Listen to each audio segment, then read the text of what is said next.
بسم اللہ الرحمن الرحیم۔ السلام علیکم۔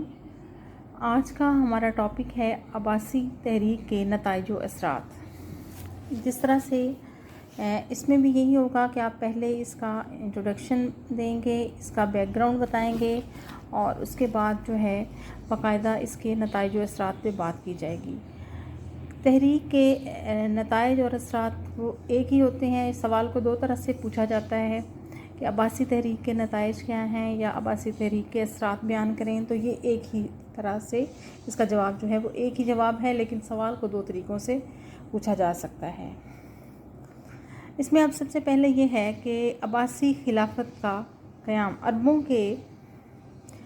جو دو بڑے خاندان تھے، بنو ہاشم اور بنو امیہ، ان کے درمیان جو کشمکش جاری تھی، اس کا نتیجہ ہمیں یہ نظر آتا ہے کہ بنو امیہ کا 90 سال کا دور ختم ہوتا ہے اور بنو عباس جو ہیں وہ اپنی خلافت قائم کرنے میں کامیاب ہو جاتے ہیں۔ یہ ایک طرح سے ایک ایسی سیاسی انقلاب اور تبدیلی تھی جس نے آگے چل کر مزید مسلم معاشرے کو ایک نئی راہ پر ڈال دیا۔ دوسرا، اس میں ہم دیکھتے ہیں کہ فاطمیوں اور علویوں کے لیے مصائب کا ایک نیا دور۔ جس طرح سے آپ کو پتہ ہے کہ محمد بن حنفیہ جو تھے حضرت علی کی غیر فاطمی اولاد میں سے تھے، اور محمد بن حنفیہ کے ایک بیٹے جن کا نام ابو ہاشم عبداللہ تھا، وہ اس تحریک کو خلافت کی تحریک کو خفیہ طریقے سے چلا رہے تھے، اور ان کو بنو امیہ نے اپنے لیے خطرہ سمجھتے ہوئے سلمان بن عبد الملک نے ان کو زہر دلوایا اور ان کی وفات ہوئی۔ تو انہوں نے اس آخری وقت میں خلافت کس کو دی؟ اس وقت خاندان بنی عباس میں سے محمد بن عبداللہ بن علی عباسی تھے، اور محمد بن عبداللہ بن علی عباسی کو جو ہے یہ امانتاً توفتاً دی، اور کہا کہ یہ خلافت جو ہے وہ بیسیکلی حق ہے بنی ہاشم کا، لیکن آپ اس کے لیے کوشش کریں گے اور ان کو دیں گے۔ تو چونکہ اس وقت انہوں نے ان پہ ٹرسٹ کیا تھا، اب جب خلافت بنو عباس کو مل گئی، انہوں نے اپنی جو تحریک تھی وہ تھرو آؤٹ اسی طرح سے چلائی اور اسی نام پہ چلائی کہ ہم جو ہیں خلافت لے کر ہم کس کو دیں گے؟ ہم خلافت جو ہے بنی فاطمہ کا حق ہے، بنی ہاشم کا حق ہے، ہم ان کو واپس کر دیں گے۔ اور باقاعدہ اس پہ انہوں نے عہد لیے جاتے تھے اور اس چیز کی تشہیر کی جاتی تھی۔ لیکن ہم دیکھتے ہیں کہ جب خلافت ان کو مل گئی تو ان کا جو طرز عمل تھا وہ بالکل چینج ہو جاتا ہے، یعنی کہ ان کا جو رویہ تھا ٹورڈز خاندان اہل بیت یا بنی ہاشم، وہ بالکل چینج ہو گیا، اور وہ ان کو اپنا دشمن نمبر ایک تصور کرنے لگے۔ اور یہاں تک کہ ہم دیکھتے ہیں کہ ابو العباس صفا کے بعد جب ابو جعفر منصور دوسرا عباسی خلیفہ تخت نشین ہوتے ہیں، تو اس وقت ہم دیکھتے ہیں کہ بہت زیادہ جو ہے یہ ٹسل بڑھ گئی بٹوین بنی ہاشم اور بنو عباس کے درمیان، جس میں امام محمد بن عبداللہ جو المعروف نفس زکیہ کے نام سے مشہور تھے، ان کی شہادت کا واقعہ ہمیں نظر آتا ہے۔ اسی طرح سے نفس زکیہ کے چھوٹے بھائی نفس رضیہ، ان کو بھی شہید کیا گیا، اور یہ سب جو تھے بنی ہاشم خاندان سے تعلق رکھتے تھے، اور اب ان کو کون کر رہے تھے؟ اب ان کو مخالف تھے بنی عباس، اور بنو عباس اپنے لیے ان کو خطرہ سمجھ رہے تھے، جن کے نام پہ انہوں نے حکومت حاصل کی تھی، کیونکہ وہ سمجھتے تھے کہ اب اگر ہم ان کو واپس نہیں کریں گے، ظاہری بات ہے اب یہ بات کی جاتی ہے کہ کرسی جو ہے وہ کس حد تک جو ہے کرسی جو ہے آپ کہہ سکتے ہیں کہ اقتدار کے لیے انسان کیا کیا کچھ نہیں کرتا۔ اسی طریقے سے ہم دیکھتے ہیں کہ بنو امیہ کا قتل عام اس طرح سے ہوا۔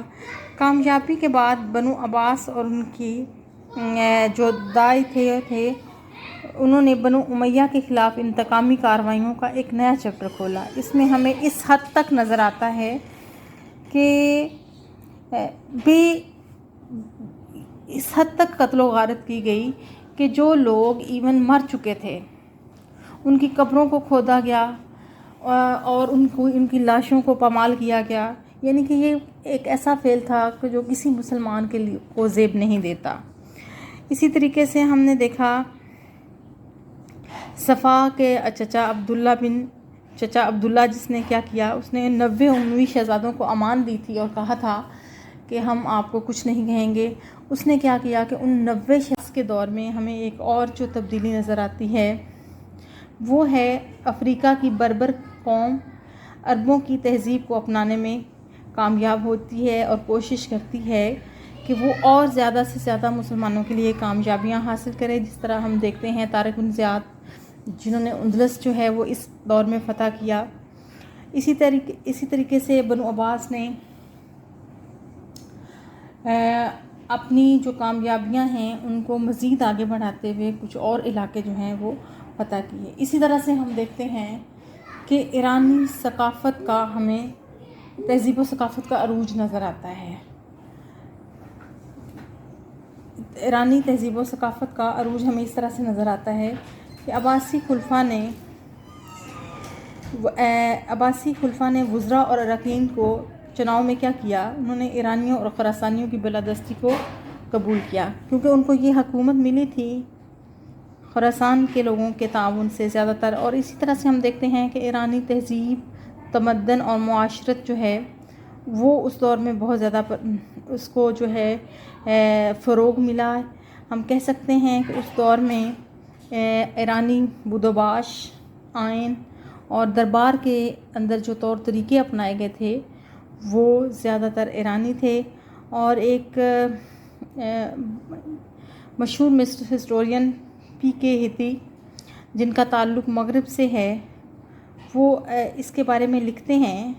کہتے ہیں کہ عربی خلافت سے ایرانی اقدار کے احیاء کا مظہر رہی، یعنی کہ ہمیں جو عباسیوں کا دور ہے اس میں ایرانیت یا ایرانی تہذیب و ثقافت کا غلبہ بہت زیادہ ملتا ہے، اور ایرانی جو ہیں ہمیں اس حد تک نظر آتے ہیں کہ زندگی کے تمام شعبوں میں حاوی نظر آتے ہیں۔ اس سے پہلے بنو امیہ کے دور میں ایرانیوں کا رول اس قدر وہ حاوی نہیں تھے اس میں، حکومت میں، اقتدار میں، ایون وہ اس کو اپنے جو ہے وہ سمجھتے تھے کہ اپنے خلاف جو ہے ان کو دبایا گیا ہے۔ اسی طریقے سے ہم دیکھتے ہیں کہ ایک مذہبی تقدس کا درجہ دیا بنو عباس نے بھی اپنی خلافت کو، اور اس طریقے سے کہا کہ یہ جو خلافت ہے، خلیفہ ہے، وہ بالکل اسی طرح سے جیسے ایرانیوں کا نظریہ ہوتا تھا کہ خلیفہ جو بادشاہ ہے زمین پہ خدا کا سایہ ہے، اسی طریقے سے انہوں نے بھی اس چیز کو بہت زیادہ فروغ دیا کہ خلیفہ وقت جو ہے اس کی بہت زیادہ احترام کیا جانا چاہیے، اس کا بہت زیادہ خیال کیا جانا چاہیے۔ ہمیں واقعتاً ہم دیکھتے ہیں کہ لوگ عزت کرتے تھے، اور اگر ہم اس کو ریلیٹ کریں، آپ دیکھیں کہ بالکل خلافت جب ختم ہو جاتی ہے اور 1258 میں جو خلافت ہلاکو خان نے اس کو بالکل ختم کر دیا اور حملہ کیا بغداد پہ، اور آخری جو تھا بنو عباس کا خلیفہ اس کو ختم کر دیا، تو اس کے بعد خلافت جو ہے کسی نہ کسی فارم میں کہیں نہ کہیں قائم رہی، یہاں تک کہ ہم دیکھتے ہیں کہ جب سلطنت عثمانیہ ترکی کے اندر خلافت قائم ہوئی تو اس کے لیے ایون مسلمانوں نے جو بر صغیر کے مسلمان تھے، آپ نے دیکھا جب انگریز یہاں پہ قابض تھے تو یہاں پہ ایک تحریک چلی جس کو تحریک خلافت کہا گیا کہ ترکی کی جو خلافت ہے اس کو ختم نہ کیا جائے، اس کو قائم رکھا جائے۔ اور ایون بڑے سے بڑے لوگ جو ہیں خلافت، اگرچہ وہ بے شک اپنے علاقوں کے اندر وہ بہت مضبوط ہوتے تھے، لیکن وہ خلیفہ سے اپنے لیے اعزاز لینا، خلت لینا یا اس طرح کی کوئی بھی جو ہے اپنے لیے اعزاز سمجھتے تھے اور کہتے تھے کہ جی نہیں یہ ہماری خلافت ہے۔ اور ایون ہم نے اپنے مطالعہ پاکستان اور دوسری کتب میں بھی آپ نے پڑھا ہوگا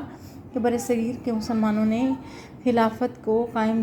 رکھنے کے لیے کہا کہ اس کو قائم رکھا جائے، تو اس کے لیے ایک بھرپور تحریک چلائی تھی۔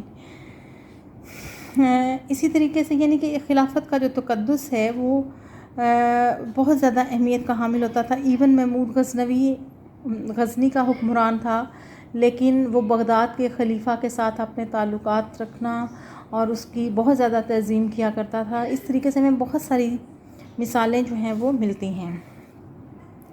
علوم و فنون کی ترقی ہم کہیں گے بنو امیہ کا عہد جو ہے وہ فلسفہ،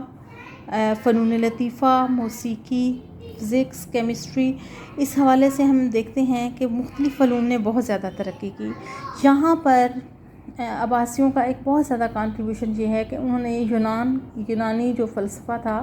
ان کی کتب جو ہیں، مختلف جو فلاسفرز تھے ان کی کتب منگوائیں، ان کے تراجم کیے گئے، اور یہ ایک بہت اچھی ڈیولپمنٹ بھی تھی. اس کو آپ کہہ سکتے ہیں کہ عموماً یہ ہوتا ہے کہ کوئی بھی نئی چیز سیکھنا، ایون آپ اس کی ایک چھوٹی سی مثال لے لیں، جیسے انگریز کہتے تھے کہ جو مسلمان یا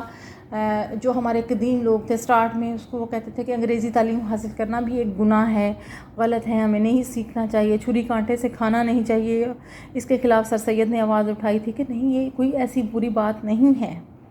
اگر ہم دیکھیں تو اس وقت بھی ایسے بہت سارے لوگ تھے کہ جو ان چیزوں کو سمجھتے تھے کہ یہ نہیں. طاہریہ ہے، خراسان کے علاقے میں قائم ہوئی. یہ بھی انہی کا اپنا ایک بندہ تھا، لیکن آہستہ آہستہ وہ بھی مرکز سے علاقہ دور ہو گیا. اسی طرح سے ہم دیکھتے ہیں کہ بنو عباس کے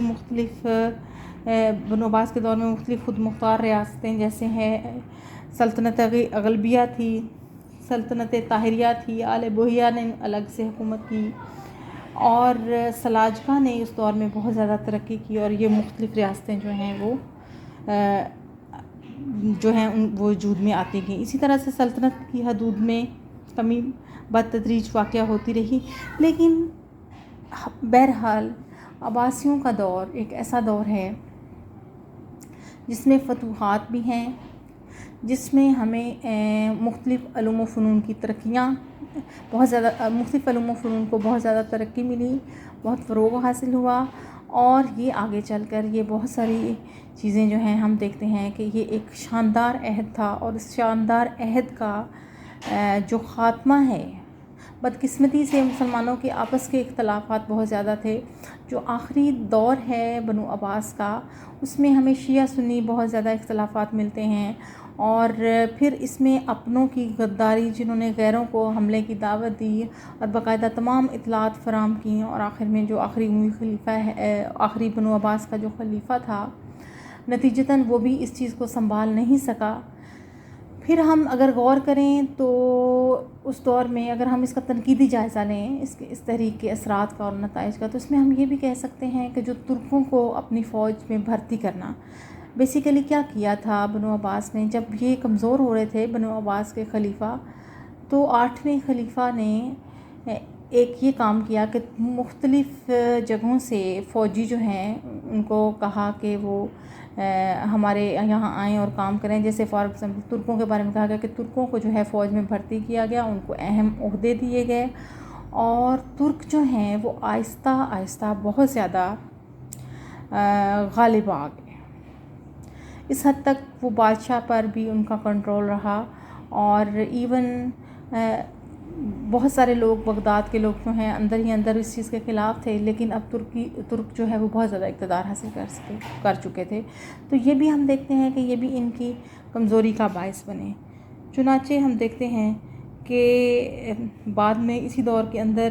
مصر میں فاطمی خلافت بھی جو ہے وہ قائم ہوئی، جو بنی فاطمہ میں سے تھے، اور انہوں نے مصر کے اندر ایک خلافت قائم کی. تو مختلف ریاستیں جو ہیں وہ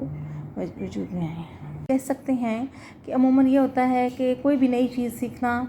ایون آپ اس کی ایک چھوٹی سی مثال لے لیں، جیسے انگریز کہتے تھے کہ جو مسلمان یا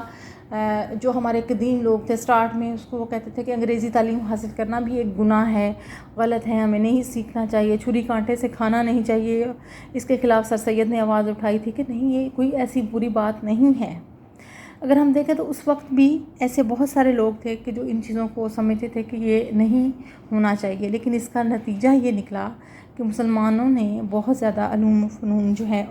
ان میں ترقی کی، اور بڑے بڑے نام جو ہیں ہمیں ملے اس دور میں. پھر ایون اندلس کے اندر پھر ہم مسلمانوں کا دور عروج ہم دیکھتے ہیں، کیونکہ اندلس کے اندر بھی آپ نے دیکھا ہے، آپ نے پڑھا ہوگا کہ کس طرح سے بنو امیہ کا ایک شہزادہ عبد الرحمن، جس کو الدخل کہا گیا، وہ یہاں سے بھاگ کر بنو عباس کے دور میں وہ چلا جاتا ہے اندلس، اور وہاں پر جو ہے جس کو ہسپانیہ کہا جاتا تھا اور جس کو آپ اسپین کہتے ہیں، وہاں پر اس نے مسلمانوں کی جو حکومت ہے خاندان بنو امیہ کی حکومت قائم کی تھی. لیکن عباسی اس حکومت کو ختم کرنے میں کبھی کامیاب نہیں ہو سکے۔ تو اس دور میں تعلیم کے میدان میں بہت زیادہ جو ہیں ہمیں پازیٹیو جو ہیں اور ایسی سرگرمیاں ہم دیکھتے ہیں کہ بہت ساری یونیورسٹیاں جو ہیں، خاص طور پہ بغداد کو عروس البلاد جو کہا گیا، اسی طرح سے بہت ساری جامعات تھیں، اور عباسی دور کو ہم دیکھتے ہیں کہ یہ بہت زیادہ شہرت ملی ہے اس دور میں۔ لیکن ایک عباسی دور کی اسی دور کے اندر ایک جو خامی ہے ہم دیکھتے ہیں کہ حدود سلطنت میں کمی ہے، اور عباسیوں نے اس بات پہ کمپرومائز کر لیا۔ انہوں نے جب دیکھا کہ ان کے مختلف علاقے یکے بعد دیگر جو دور دراز علاقے تھے وہ جب ان سے دور ہو رہے تھے، تو انہوں نے یہ نہیں کیا کہ ان علاقوں کو دوبارہ جو ہے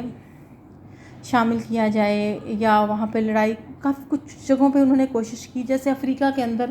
بربر ایسی قوم تھے جو بار بار اپنا لوہا منوانے کی کوشش کرتے تھے، وہ بار بار اٹیکس کرتے تھے، اور وہاں پہ ان کے لیے کام کرنا جو ہے وہ یا وہاں پہ امن و امان قائم کرنا ایک بڑا مسئلہ تھا۔ تو چنانچہ انہوں نے وہاں کے مقامی لوگوں میں سے کسی نے آفر کی کہ میں یہاں پہ امن و امان قائم کروں گا، آپ یہاں پہ خلافت ہمارے حوالے کر دیں، ہم خراج دیتے رہیں گے۔ تو عباسیوں نے اس پہ اوپر مطلب کوئی اس کو نیگیٹو نہیں لیا۔ انہوں نے کہا کہ صحیح ہے کہ یہ ہمارے بس میں نہیں ہے، تو ہم اس کو جو ہے اس علاقے کو ان کے حوالے کر دیتے ہیں۔ اسی طرح سے ہم